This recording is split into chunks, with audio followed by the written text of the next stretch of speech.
and welcome to this episode of Season 6 of the Dr. Tech Show, where myself, Pauline Roche, and Sweyn Hunter, and sometimes guests, but not today, talk about digital topics, including the world of online communications and digital inclusion, in a show which was the brainchild of digital storyteller, the late John Popham.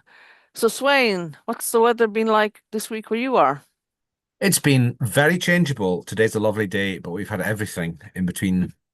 Well, if we look back a week, we've had everything, yes, including hail. How Uh-huh. about you? Any snow? No snow, just hail. Yes. Yeah, How about yeah. you? Yes, I've had all the seasons every day. Yesterday, at the weekend, I was in Clifton in the far west of Ireland for a couple of days with my mum, my sister, and every day was like sunny parts of the day, raining heavily parts of the day, hail we had as well. So yeah, Oh, wow. very, very, but nice, lovely when it wasn't raining, and even when it was, you could see the effect it was having on the landscape and how green things are. So Yeah, it all felt very good. We that's drove to great. Connemara, which is so beautiful, Oh, yeah. and saw fantastic waterfalls and scenery. It was great. Yeah. Very good. Absolutely. So we've got some dates for today. Do you want to read Yes, off? I've just picked one date, and it's the same one of the same ones as last time. It's International Women's History Week. Sorry, month, Hmm. not week, month. And I have found a story from a couple of years ago, actually, but it's still valid, which is 9 books to read for Women's History Month. Mm. And I'm going to read it off the screen. So I'm Hmm. not looking at you, I'm looking at it. Uh, by delving into these books, you'll uncover exciting new perspectives, reminders of the bias women continue to face, and evidence of your power to dare. The first one is Feminists Don't Wear Pink and Other Lies by Scarlett Curtis, and it's a collection of 52 essays. Women detail their own personal relationship with feminism. Were they always feminists? Which women inspired them to use their voice? What led them to speak out on women's rights? You'll hear from some of your favorite actresses, comedians, activists, and even fictional characters. And the second was called On Intersectionality, Essential Writings by Kimberly Crenshaw. And she developed the term intersectionality to address the interconnectedness of social categories. Mm. As race, class, and gender overlap, so do the systems of discrimination that come with each identity. So for anyone interested in learning more about racial and gender equality, this collection of Crenshaw's work is a comprehensive and accessible introduction. And the next one is Fix the System, Not the Women by Laura Bates. Very well Too known. often, Yeah. yes, Hmm. too often society blames women for walking home alone at night, for not demanding a seat at the table, for not overcoming the odds stacked against them. She argues that this rhetoric distracts us from the real problem, the failings and biases of a society that was not built for them. And there are 4 or 5 other books there as well. We, A Manifesto for Women Everywhere by Gillian Anderson and Jennifer Nadel. The Power of Women by June Sarpong. Invisible Women, Exposing Data Bias in a World Designed for Men. That's one One that of my favorites. is a good. Yeah, yeah, Oh absolutely. yes, well, that's Caroline Criado Create Perez. Perez, Yes, exactly. Yeah. she came to prominence a few years ago Mm. for her brilliant work of was it casual sexism that she? Yeah, and the fact that there was no female statues in one of the Ah, that's London what it was. Yes, um areas, yes, Trafalgar Square or something like that, and she campaigned to get one, and now there is one. that's what it is. Mm. One by Mary Beard, Women and Power, a manifesto. Another book by Roxane Gay, Hunger, a memoir of brackets my body. Hmm. And lastly, Feminism is for Everybody by Bell Hooks. So I just thought that was a reasonable um, summary of what we could of some of the historical themes that we could look at this month. Excellent. Mm. Recommended reading. We both love libraries and reading and stuff like that, so we do recommend reading and books to everybody. And yeah, I think a lot of people probably feel, oh, this is just for women, but it's not. It's for all of us to No. benefit by educating ourselves more better, especially the intersectionality stuff that we Mm, might not all be familiar with. So yeah, mm. great stuff. Okay, moving on. We have some events, and we've got quite a few that I've picked up today because there's some interesting ones there, and I'll probably go through a few of them and explain why I thought they were useful for us to know about. The first one is on Wednesday, the 18th of March at 1 p.m. These are all in-person events, I think, this week for a change. And this is part of a digital trust and security seminar. And this one is called, it's a bit complicated, but you might understand it better than me, Sweyn. Software-defined radios, RF-enabled cyber vulnerability exposure and early warning. And this event will explore how software-defined radios expose and detect radio frequency vulnerabilities across 5G, autonomous systems, and critical infrastructure. And this is an event which invites participants from all disciplines and backgrounds to come together, fostering interdisciplinary connections and discussions. And the blurb says, often when cyber threats are considered, fixed brackets or wired internet connections are the assumed way that a target device is accessed. However, radio frequency links are becoming more prevalent in connected systems from 5G to driverless cars and even control systems for critical national infrastructure. There's a growing need to consider RF links when securing networks and identifying potential vulnerabilities. Software-defined radios, SDRs, expose vulnerabilities by providing a viable means to access or even deny access to these links. In this seminar, the term SDR will be defined and the capabilities of open source software, which we approve of, in conjunction with low-cost, easily available devices on the market today, will be demonstrated through a practical implementation. Academic literature will highlight vulnerabilities to capabilities from global navigation satellite systems, GNSS, position and timing information to drone delivery services and remote keyless systems. However, SDRs can also provide early warning of unwanted RF signals and, in conjunction with machine learning techniques, can classify those signals with high accuracy. Hence, the seminar will also explore the use of SDRs for the detection and classification of threats. And a bit about the speaker. Caroline J. Swinney graduated as a communications and electronics engineer officer in the Royal Air Force in 2014. She's currently a student of the Advanced Command and Staff College at the UK Defence Academy and an executive fellow with the University of Essex. Her main research interests are signal processing, unmanned aerial vehicles, neural networks, machine learning, and cybersecurity. So I thought, I mean, I'd love to hear your opinion on this one, Swain, but I just thought, you know, open source and knowing what's out there is going to be more increasingly important to us if we want to protect ourselves, our privacy, our children. So this seemed like something along those lines. I've actually downloaded an app last night about that will find if anyone in my vicinity is using those glasses, those Meta Oh, glasses. yes. So Yes. along those lines. So what do you think of this one?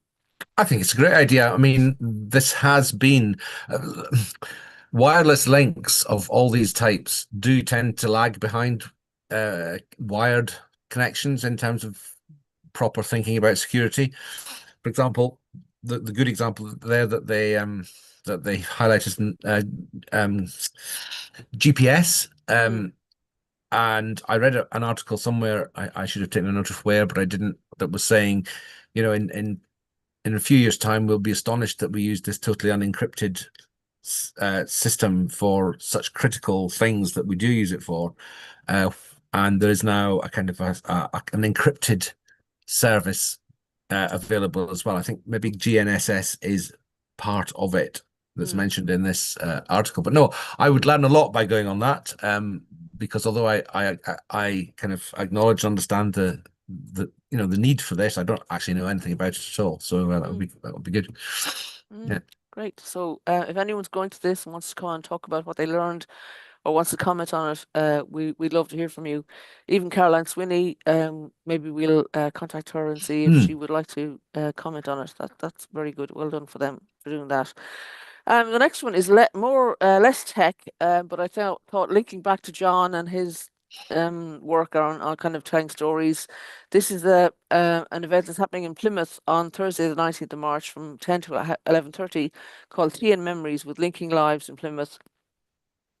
And these sessions offer a gentle, caring way to engage with older members of the community, sharing stories of resilience, offering companionship and opportunities for pastoral outreach.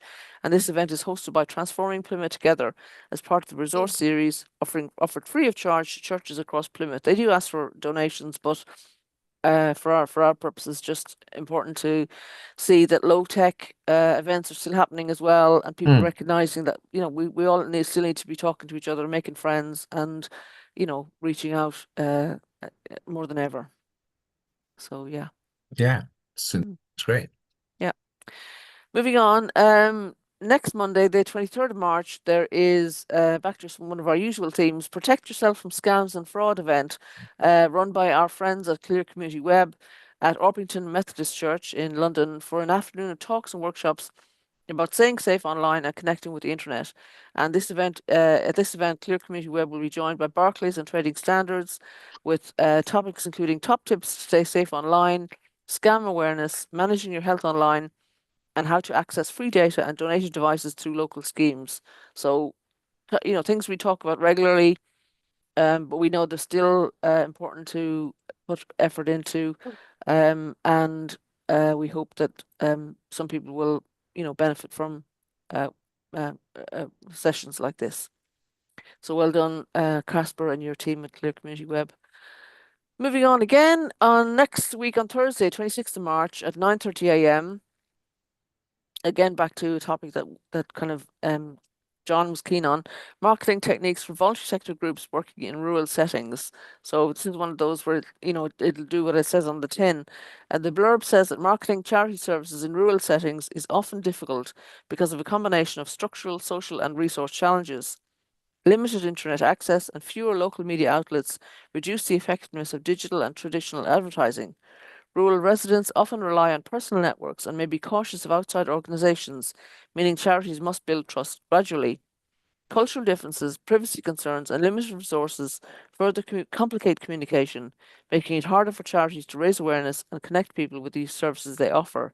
So the invitation is to join UCAN, which is the organisation running this event, and marketing specialist Rachel Topps, TOPPS, and learn with us how to reach your audiences, develop marketing techniques, and the methods that help to get your messaging to the people who will benefit from it the most. I think that's one of those, Sweyn, where I'm sure they'll talk about social media, but they'll also talk about face to face and kind of word of mouth, because often Posters. yeah, well, yeah, leaflets, Yeah, when I was running digital inclusion events in Birmingham, the people we were trying to reach weren't on the internet, so that's right. you had to That's think of right. other ways, including door knocking. Yes. That hasn't gone Yes. away in local areas. So yeah, good to see this happening and continue the good work.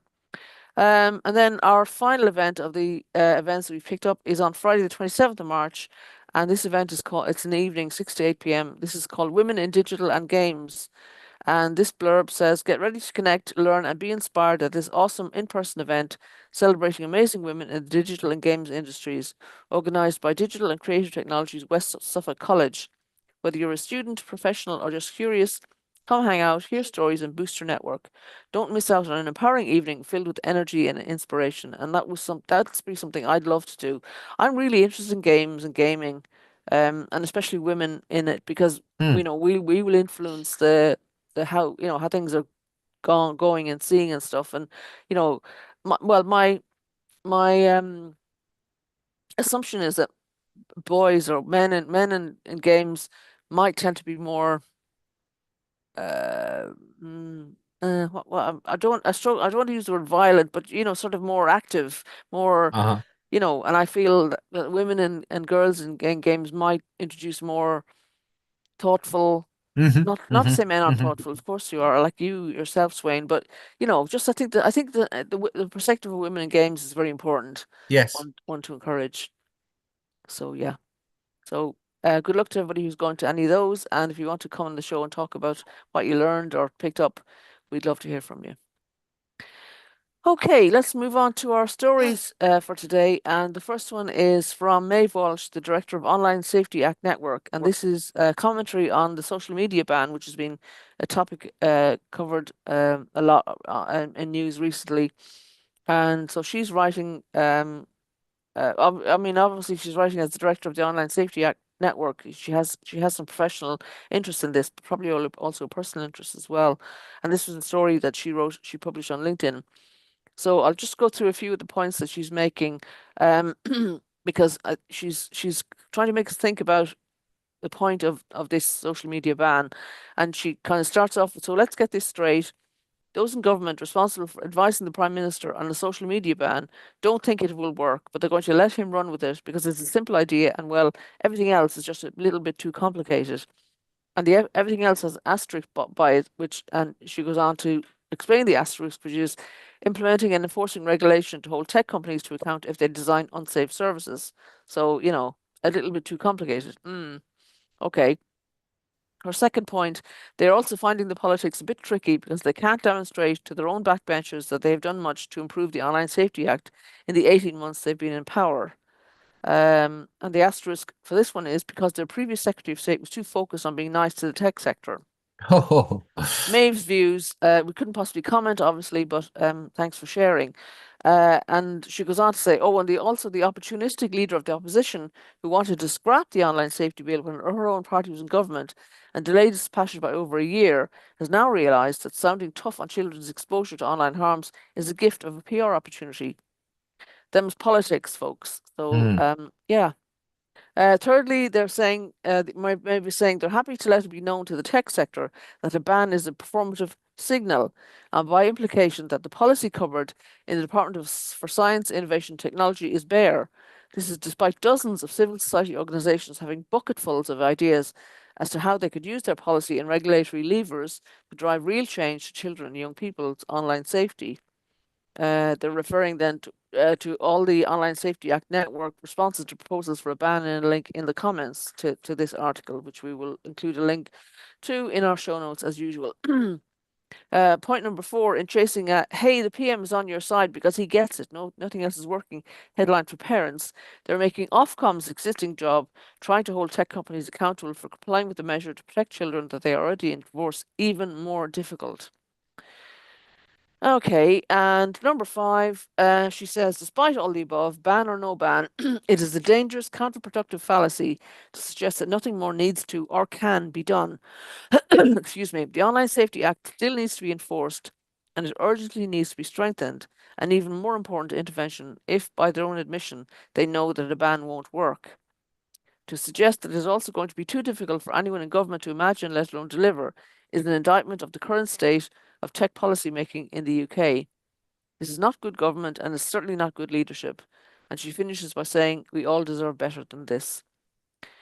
So, yeah, I haven't really been keeping up directly with what's going on with that online safety ban, social media ban. Sweyn, have you got any more up to date thoughts on that? It's just another example of politicians jumping on a technical fix that cannot possibly work. It's as simple as that. Mm, It can't possibly work to have the effects that they are seeking for. And I totally agree with everything that Maeve Walsh says. You can never effectively protect vulnerable people in this sort of context by implementing a ban on something, because the ban will not work. yeah. And as she says, even if a ban is a good idea, and even if it could be made somehow miraculously to work, that wouldn't be the only thing you need to do. So you need to do other things as well. It's just completely obvious. I mean, I hadn't heard that description of the previous Secretary of State. It was Peter Kyle, I think it was, wasn't it?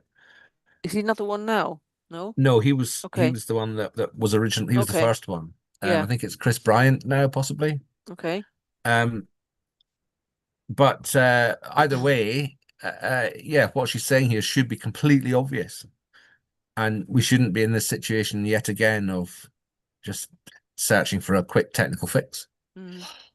Yeah, I mean it's galling when when as she points out, there is existing regulation which just isn't being Hmm, implemented and enforced because hmm. it makes me think that the politicians are afraid seems like too strong of a word, but wary of upsetting the tech companies. I'm not sure. I'm not even sure that it's that. I think that the kind of avoidance of anything difficult or Mm, complicated and the mm, desperate need for something that sounds positive for mm, on all sides at the moment has driven this. I'm not even sure it's I'm not even sure that being too easy on the technical companies is necessarily the first one of the main reasons. I think it's just as you said, politics. Mm. Yeah, it'd be nice to get Chi and Wara's view on this because Mm, she always seems to have a good outlook mm, on it. Maybe we'll see if she's available for a comment. Okay, well, we'll move on to another post from our friends at Clear Community Web, and this is about community powered digital safety. So again, part of the theme, but they're saying that they're on a mission to help frontline workers and volunteers become confident digital safety champions for the communities they serve, not by turning them into tech experts, but by giving them the tools, language, and confidence to support people when something goes wrong online. So they've launched their community resilience and online safety program which has been running in Croydon. They're now launching it in Lambeth, working alongside the Met Cyber Protect team. They say we're training the voluntary sector to help people stay safer online, covering everything from common cyber threats to tech facilitated abuse and cyber stalking. It's practical, person centered, and built around real community scenarios. No, we would expect nothing else from Clear Community Web. Think of it, they say, like an active bystander approach, but for the digital world. It's less about knowing all the answers and more about helping someone gather their thoughts and take back control. Okay, unfortunate use of that phrase, but we know what they mean. We're also developing, they say, resilient plans to give people a personalized pathway forward because recovery looks different for everyone and people deserve support that moves at their pace. And they say a huge thank you to Mark Ralph at 9/11 Cyber and the NCSCs, that's the National Cybersecurity Centres, exercise in a box, the inspiration along the way. And I like the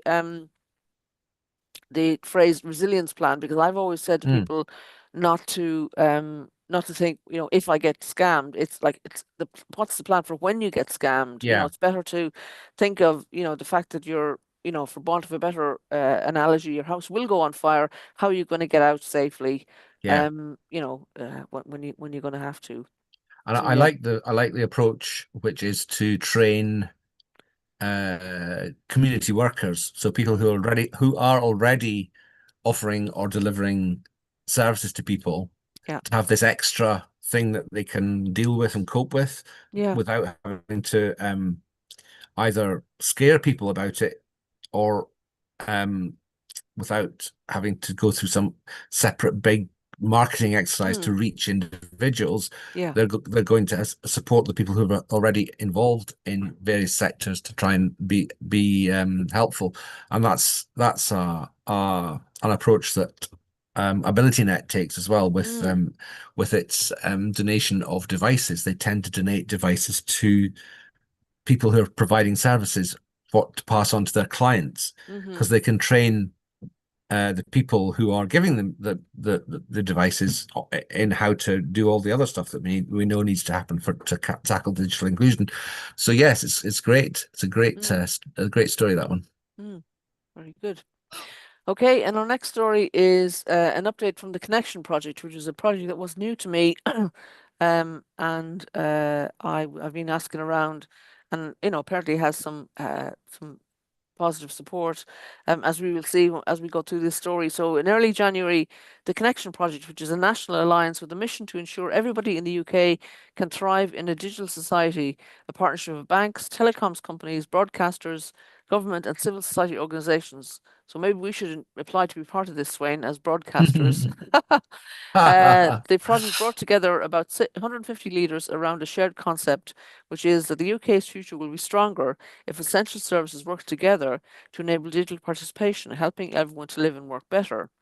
So since then, they've been looking at where the system breaks for citizens. So they're mapping the customer needs and moments when people need to navigate multiple essential services, i.e., banking, connectivity, broadcasting, telecoms, etc.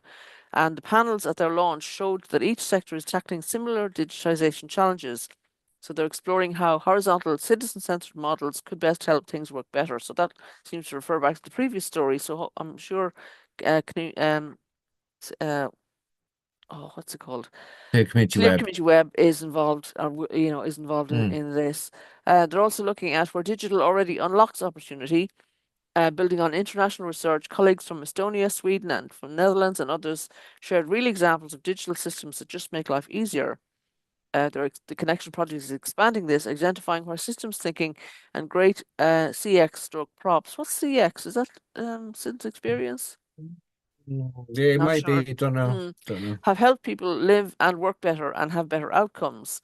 And then uh, point number 3 on this uh, post is what coordinated delivery really requires. So they're exploring the operational, human, and commercial conditions needed. Where could shared standards accelerate progress? What would it take to create sustainable, scalable models of delivery? And they're also designing a small proof of concept to help them test as they go. And point number 4, how we ensure digital isn't marginalized or misperceived. And they go on to say digital inclusion has connotations of edge cases and the goal being to be online. What's needed, they say, is a shift towards digital participation, the concept that everyone can access, engage with, and benefit from safe, engaging digital services at work, whether one of the young people movement to work support into the work, place-based interventions formed by corporate community partnerships like Vodafone 3, or someone needing simpler interfaces to help them engage. Joanne Dewar. This was all explored on the citizen panel that they had. The reason for the picture in the article described by the epic Gaz Roberts. So the launch was about getting alignment, and now they're moving into action and ambition for practical pathways. So the question they ask at the end of the item is, for those shaping policy, regulation, or delivery, where do you see the biggest opportunity? And I realised just on screen, Sweyn has the pick, which was the part of the you know showing during the development of the work. So yeah, good to see another network getting together. I suppose you can't have too many networks, working Hmm. towards a similar aim. Um, and I think some of the people already involved, like the Digital Poverty Alliance, are also involved in this Hmm. alliance. Hmm. And hopefully, eventually, it'll all knit up together. So yeah, well done to everybody for getting involved in that. And again, we look forward to hearing more about that. If anybody wants to come on and talk to us about that. So the next article was another story picked up from LinkedIn, and the heading is again what it says on the tin. I went to Kenya to see if digital inclusion was real by a person called Olivier Gomez, and the article kind of is long, but I just picked out bits of it. And the conclusion nobody wants to fund is one of the headlines. After Kakamega, after Wajir, after a week of watching what works and understanding why, one conclusion is unavoidable. Technology is the plumbing, economic participation is the water. Pipes without flow do not yet reach their full potential. They look like progress from a distance. They show up well in annual reports, but they don't change what happens in someone's life. Flow without pipes doesn't scale past one generation. It remains local, fragile, and dependent on individual effort rather than systemic infrastructure. What works is never a single program, it's a system, and every layer is load bearing. And then he goes through the individual items of the system. First of all, infrastructure. The triple helix of global tech, international frameworks, ITUs partner to connect, and national fibre backbones working together, not in parallel silos. Next, skills, moving beyond basic literacy to high value leverage skills, AI, analytics, WordPress, and Python, the tools that connect effort to income at market rates. And then applications, the software layer, marketplaces, fintech, M-Pesa integrations that translates skill into real income and connects local capacity to global demand. And then finally, protection, embedded security and digital rights training that prevents access from becoming a liability, built in from day one, not added after the damage is done. Remove any one layer and the whole thing collapses. Infrastructure without skills produces expensive labs that gather dust. Skills without applications produce graduates with nowhere to go. Applications without protection produce victims. The system only works when it's complete. That's why Kakamega scales and why Wajir holds. Different environments, different constraints, same discipline. So the article goes on to talk about how the digital divide won't be closed by announcements or devices or networks. Um, it's not going to be announcements or pledges that will make a difference. It'll close, the article says, when access becomes applicable, when people can earn, trade, learn, and compete beyond their immediate geography. Um, so I found that a very useful item explaining how practical applications of learning technology, are being used so that people can instantly see and it has an effect on their lives. There is a video Sweyn. I don't know if we've got time to, if we got opportunity to show that now. Where is the video? If you look at the bottom of the article, there's a link to a YouTube video on the Just bear with me. grid. Yeah. No, I can't see it. Okay. I don't know whether I can. Maybe I can copy it to you.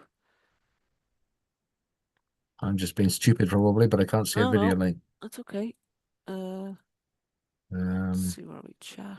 I've zoomed the thing so big that I didn't see very much Okay. Here we on the are. screen at one time. I'm just copying it to you in the Okay. chat. Let's So have a look. welcome to our behind the scenes, folks. Yes, this is how it works. I know where it was. I know why I couldn't do that. Right, let me share that. And it's about 5 minutes long, this video. I think so, yeah.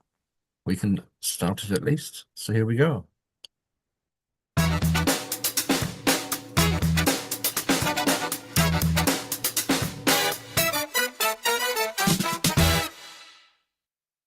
I am in Kenya to look past the brochure, not the promise, the reality. Do these tools create economic opportunity, or are they just hardware in the room? Day 1, Kakamega County.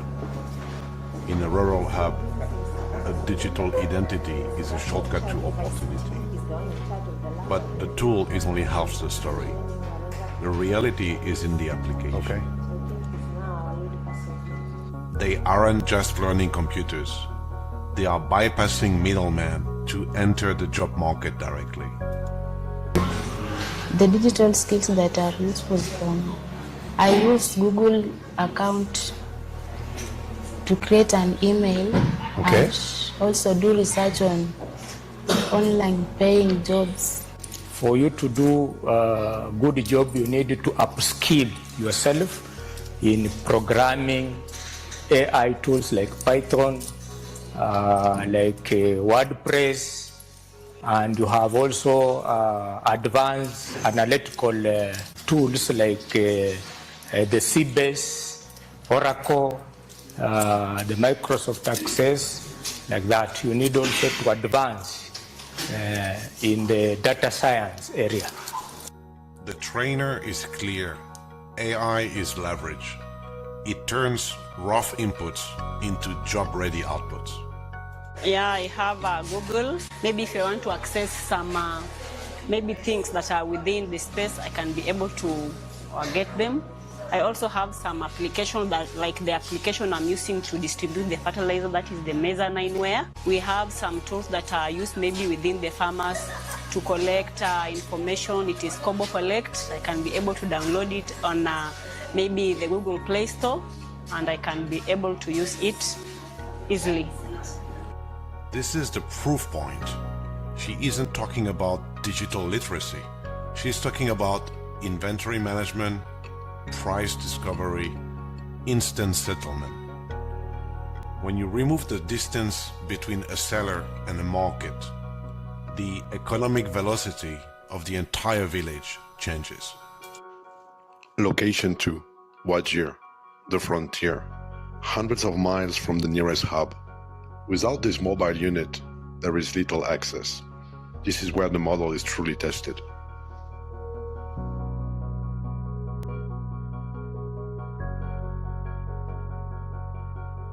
When you cannot bring experts to the frontier, you bring intelligence to the learner. Access without maturity is a liability. That's why the curriculum includes data protection and fraud awareness. It's the difference between exposure and empowerment.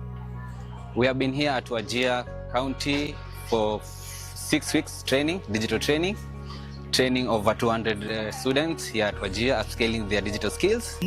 Starting from especially me, I have never used a computer, but from the first day, I started knowing how to open it. Up to now, I know how I protect my data, my rights.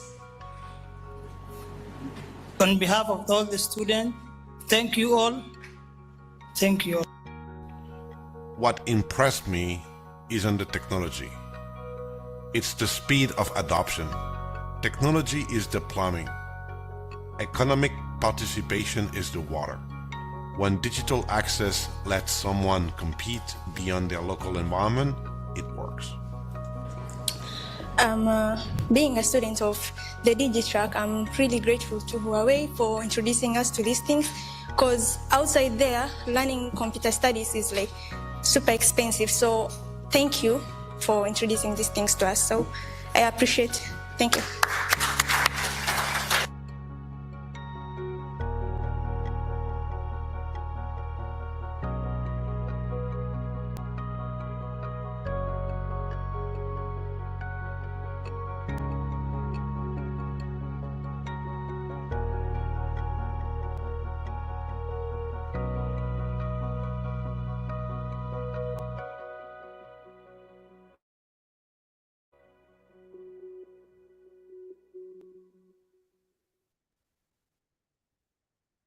So there, yeah. I thought that was very interesting. I mean, I think the digital inclusion element is about economic participation. It's not about the kind of lower level digital skills that we often talk about in the program. But it's good to see a program like that really working in a country that's it's just under 60 million people, but 75% are under 35. So it's obviously a young country with lots of people interested in yeah. being I like the economic analogy with participators. plumbing where digital awareness is the piping and the pipe work, and economic activity is the water, which kind of makes the pipe work do something useful. Yeah. I quite like Yeah. that. Mhm. Yeah. I mean, obviously, you know, you can see from the logos on people's you know clothing and stuff that tech companies are involved, Mm. which I think they have to be. But it's something working, and Mm. and you know, I always think we can learn from other countries and maybe benefit you know ourselves in the British Isles. Mm. Yeah. Okay, and we move on to a story that's not so great about technology, and this is a headline from Full Fact, the fact-checking organization in the UK. And the headline is Grok wrongly claims footage of Glasgow fire shows blaze in Tel Aviv, and this is by Sean Bailey for Full Fact. And this is says the genuine imagery of a huge fire which destroyed a building near Glasgow Central Station has been repeatedly misidentified by Grok, the AI chatbot created by Elon Musk's startup XAI. It told users that video footage of the fire actually showed an incident in Tel Aviv and insisted a real photo of the blaze was made with artificial intelligence. When asked about a video of the Glasgow fire posted on X with a caption wrongly claiming it showed firefighting efforts in Tel Aviv, Grok incorrectly said the footage showed firefighters tackling a major blaze in a Tel Aviv building. However, Grok was wrong. The footage actually showed a fire near Glasgow Central Station, and Full Fact have matched the clip to a video posted by Viro Media, which was also used by the BBC.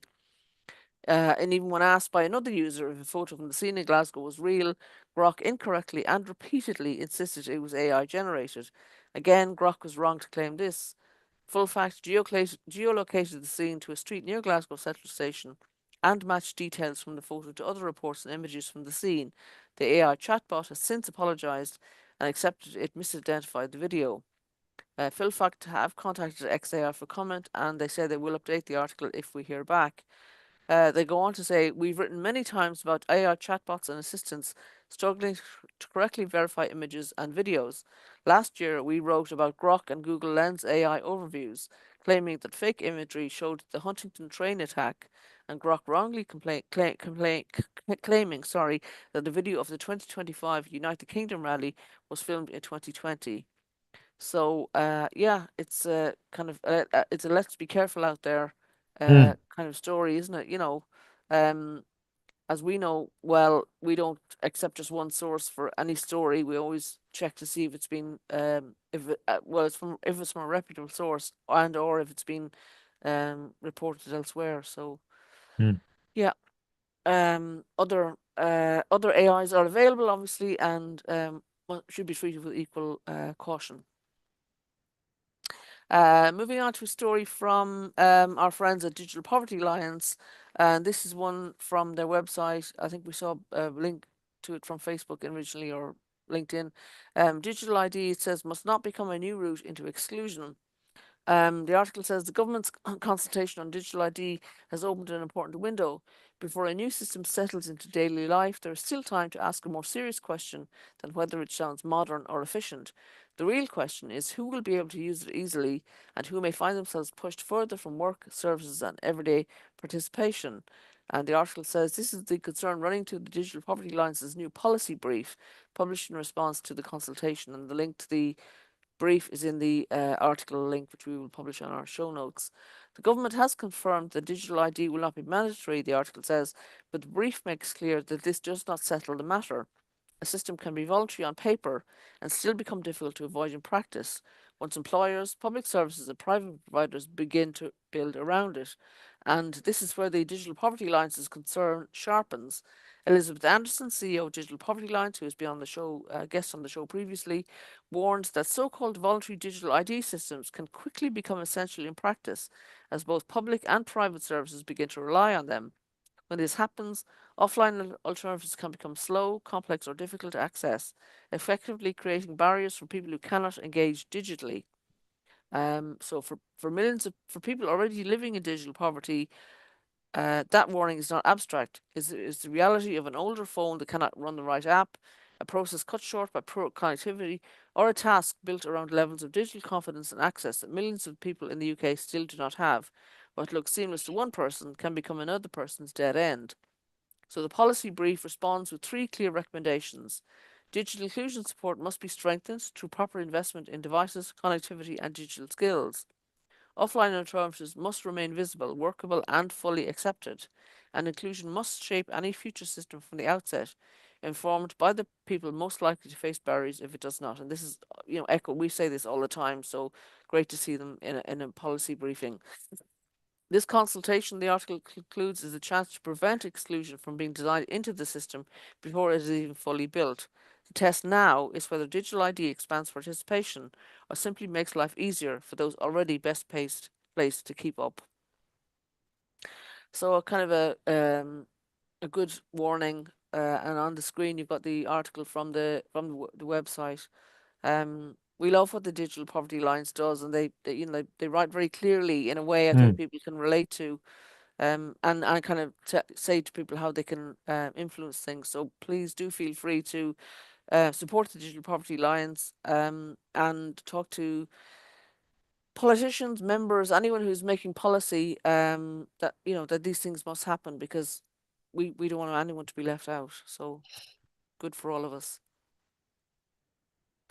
Moving on to our next story, which is about a digital inclusion cross-border collaborative with Compass, CWMPAS, SCVO, the Scottish Council for Voluntary Organisations, and the Good Things Foundation. And the 3 organisations have launched a cross-borders collaborative and manifesto, calling on UK governments to treat digital inclusion as essential public infrastructure, invest in long-term local support, and tackle affordability to ensure no one is locked out of society. So similar in ways to the previous article. And again, I suppose elections are coming up for many local authorities, so it's good to have commitments that people can talk to their prospective candidates about. So in this article, the 3 organisations are asking the respective governments in the 3 nations, to commit to the following actions. First of all, to treat digital inclusion as public infrastructure, making it a cross-government responsibility, embedding the minimum digital living standard across policy areas, and baking digital inclusion into digital public service reform. Secondly, to invest in locally delivered support, moving towards ring-fenced, multi-year support for place-based digital inclusion work, simplifying process to improve accessibility for smaller grassroots organisations like our friends at Clear Community Web, Digital NNS, etc. In Birmingham. The number 3, they say tackle affordability as a major driver of digital exclusion, recognising connectivity and kit as essential by normalising and strengthening data poverty innovations and investing in device repair and reuse schemes like our friends in Recognition Circular have launched in Birmingham recently. Number 4, to protect and expand local in-person support, recognise the value of nearby face-to-face digital support for different services, e.g. health, housing, employability and advice, and continually help eradicate users' fear, mistrust and lack of confidence. And lastly, number 5, listen to those experiencing digital exclusion, recognising and valuing people with lived experience in the design and improvement of services to ensure they work for everyone. So, yeah, some very useful commitments that the 3 organisations are asking the UK government to sign up to. Any Well, I think thoughts about I those? think it's actually aimed at the Scottish government, the Welsh You're right. Senedd, and English local. I mean, it's addressing the fact there's an election on in England, Scotland, and Wales at those levels. I guess. Yeah. I think the UK government, as government of England, is also in the frame here for sure. Yeah. No, it's really interesting. These are. It'll be interesting to see to what extent those commitments are covered in whatever is announced for Scotland shortly. Eventually, I'm imagining it's now going to be after the Scottish elections, because I'm not sure there's been anything announced yet about the revamp of digital inclusion work in Scotland. So it'll be interesting to see to what extent those 5 points are accounted for in that new setup when it's announced eventually. Yeah. We will watch and observe what happens, and if we hear any more, if anybody wants to again come on and talk about it, we'd love to hear from you. And our next story is also from Scotland, where the headline is Scotland urged to move public libraries beyond adequate, and this is from the website scottishlibraries.org. And it's a new report calling for Scotland to move beyond adequate in the way public libraries are supported, measured and funded. Warning that without clear national expectations, communities could face widening inequalities in access to essential services. And the report is called Public Libraries Beyond Adequate, published by the Scottish Library and Information Council, SLIC, on behalf of a national advisory group convened for the Scottish Government, setting out a series of recommendations to ensure equitable, sustainable and modern library services across all 32 local authorities. The report makes 10 recommendations covering innovative service delivery, funding and costs, measurement and accountability, leadership awareness, and national and local positioning. And I have a link which summarizes the recommendations here, I think. Okay. I thought I did.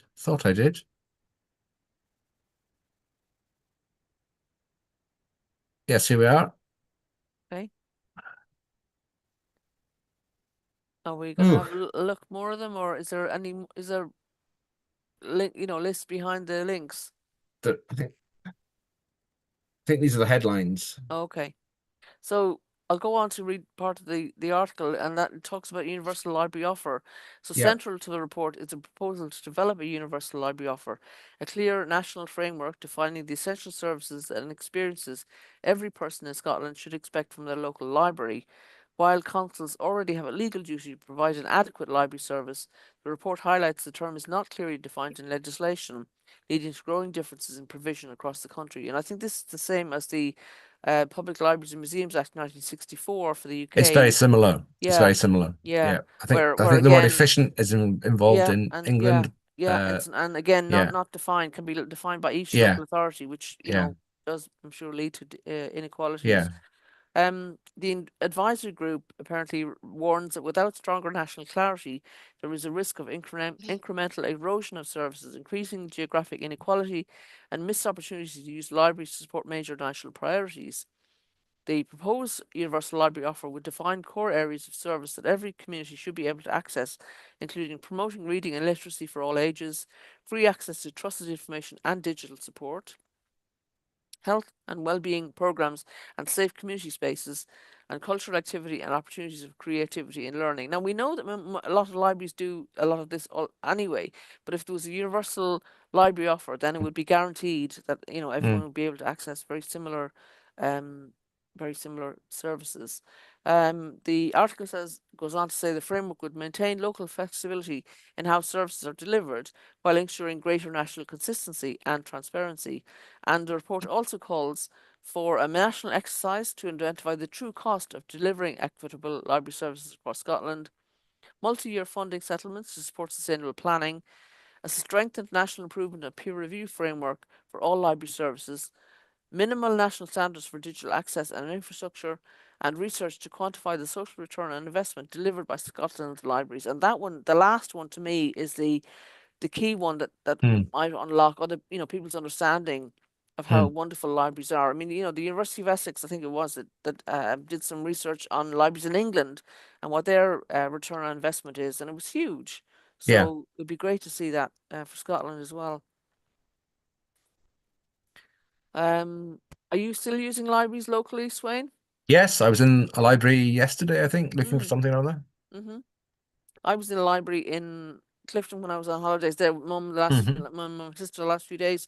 Fantastic. They've introduced this open library system where the library's open when it's not staffed from 8 a.m. in the morning till 10 p.m. at night. And there are some teething problems, which I won't go into here, but it was great. The librarian was fascinating and really happy to discuss with me for over half an hour, really, Yeah. what's gone in the library. So, Yeah. and Ireland has a national library strategy, which Okay. UK doesn't have. So, No. I know that benefits the country. So, Yes, of course. be great to see that happening for Scotland as well, and the other nations too. Okay, again, anyone wants to come on and talk to us about that, we'd love to hear from you. If you've got a specific view, especially if you've got a digital point of view, but any view on libraries is always welcome here. Okay, now we move to Leeds, where the 100% Digital Leeds annual report has been issued, and the article, which we've taken from a LinkedIn post, says that all our hashtag Team Leads work with council colleagues and partner organisations positions digital inclusion as an enabler to achieving Leeds' ambitions.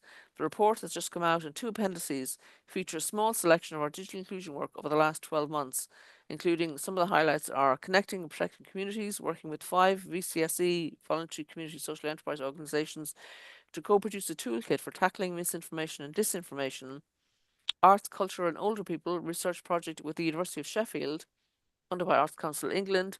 Alongside the research, 100% Digital Leads developed a toolkit to encourage and support greater involvement of arts and culture within digital inclusion programs. Good thinking there. The next bullet point says about a work and health trailblazer, digital inclusion personal incentives, working with the West Yorkshire Combined Authority, Employment and Skill Leads and 6 VCSE organisations to provide personalised digital inclusion support to residents who are furthest away from the labour market.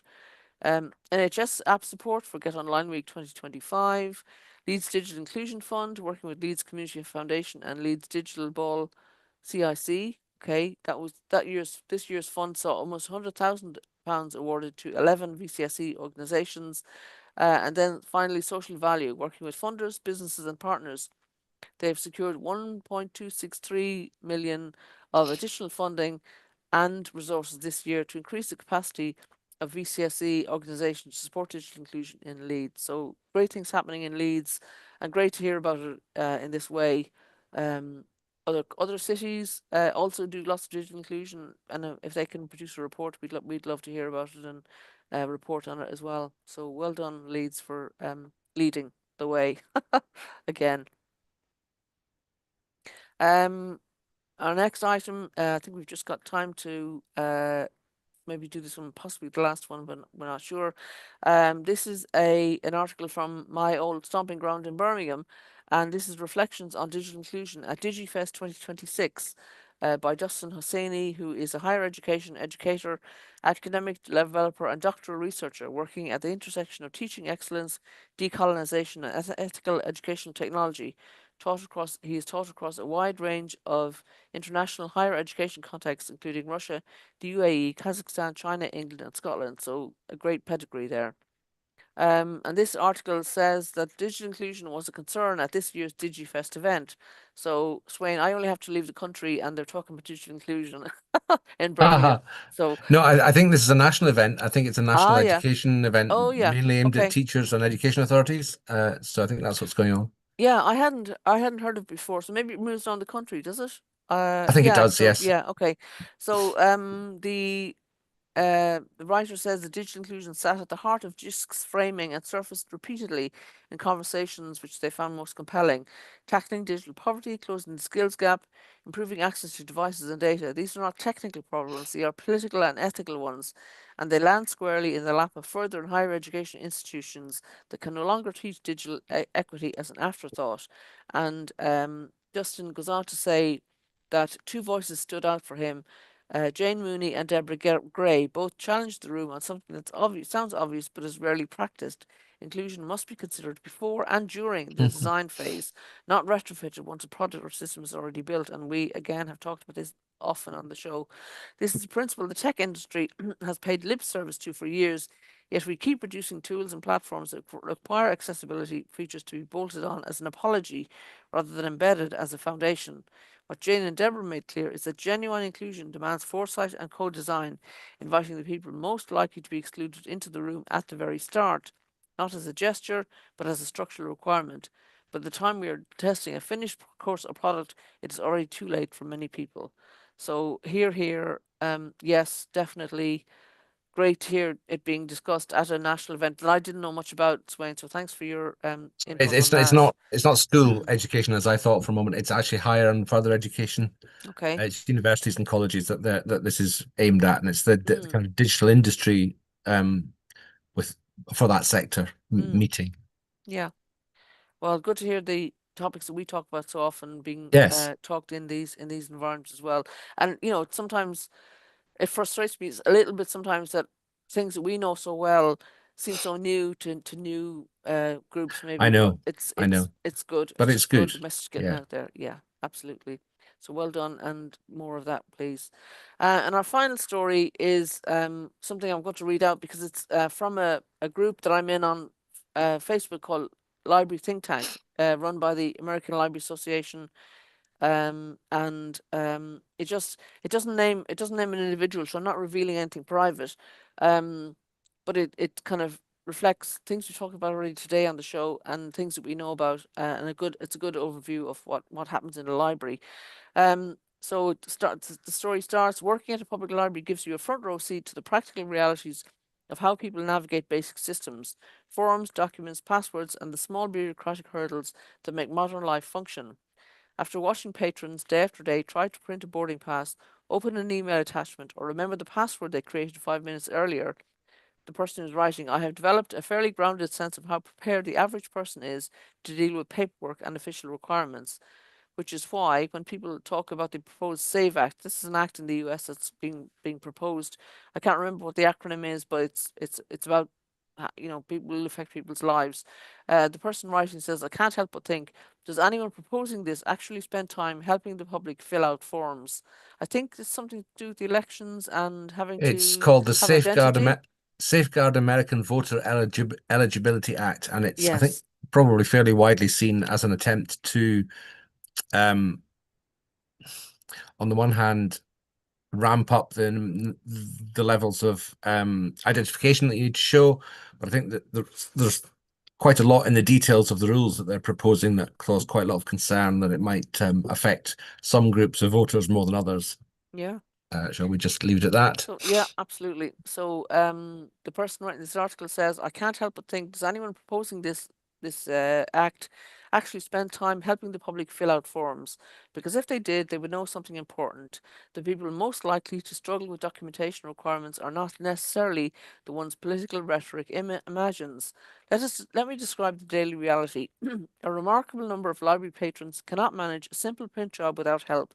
They don't know their email passwords. They can't locate the file they just downloaded. They sometimes don't know their own phone number off the top of their head. Many show up to use the library service with no identification at all, no driver's license, sometimes not even a library card. And this is not a rare occurrence, it's routine. In theory, laws that tighten identification requirements assume that people maintain orderly files of their life documents, birth certificates carefully stored, names consistent across records, addresses updated everywhere they need to be. In practice, that assumption collapses pretty quickly once you spend time working with the general public.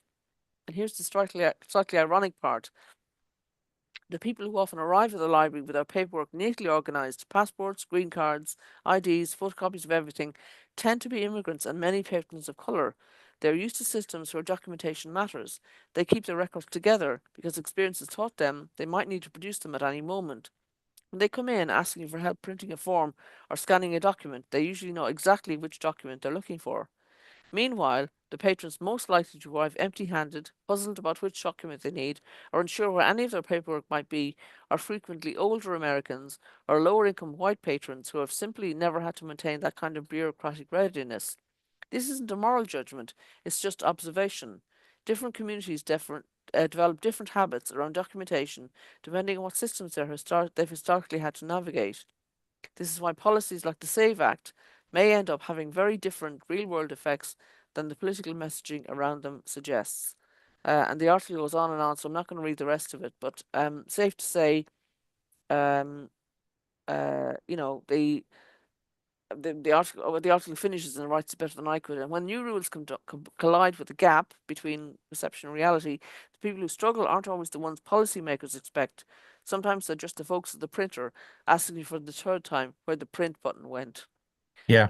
So, yeah, seriously, consideration. And I'd say that's for all libraries. You know, plenty of libraries I've been in have exactly the same sort of thing. When Ciara Allman was writing about libraries in Oxfordshire, Mm. it's exactly the same sort of story she was telling us. So, yes, the struggle is real, and we need to continue to combat it.